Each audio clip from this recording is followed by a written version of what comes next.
Public ಟೈಮ್ಸ್ಗೆ ಸ್ವಾಗತ.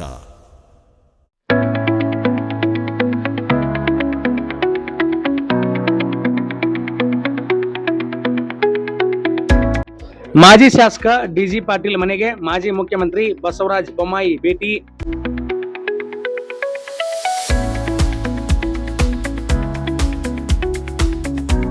ಬಾಗಲಕೋಟೆ ಜಿಲ್ಲೆಯ ಹುನಗುಂದ ಮತಕ್ಷೇತ್ರದ ಮಾಜಿ ಶಾಸಕ ದೊಡ್ಡಗೌಡ ಪಾಟೀಲ್ ಅವರ ಇಳಕಲ್ಲ ನಗರದ ನಿವಾಸಕ್ಕೆ ಮಾಜಿ ಮುಖ್ಯಮಂತ್ರಿ ಹಾವೇರಿ ಸಂಸದ ಬಸವರಾಜ ಬೊಮ್ಮಾಯಿ ಶನಿವಾರ ಸಾಯಂಕಾಲ ಭೇಟಿ ನೀಡಿದರು.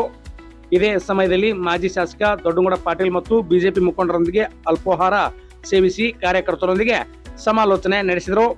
ಈ ಸಮಯದಲ್ಲಿ ಬಿಜೆಪಿ ಯುವ ಮುಖಂಡ ರಾಜಗೌಡ ಪಾಟೀಲ್, ನಗರಸಭೆ ಮಾಜಿ ಅಧ್ಯಕ್ಷ ಲಕ್ಷ್ಮಣ್ ಗುರಂ, ಮಂಜುನಾಥ್ ಶೆಟ್ಟರ್, ಮಾಂತಪ್ಪ ಚೆನ್ನಿ, ಮಾಂತಗೌಡ ಪಾಟೀಲ್ ತೊಂಡ್ಯಾಳ್, ಎಂಆರ್ ಪಾಟೀಲ್ ಸೇರಿದಂತೆ ಕಾರ್ಯಕರ್ತರು ಇದ್ದರು.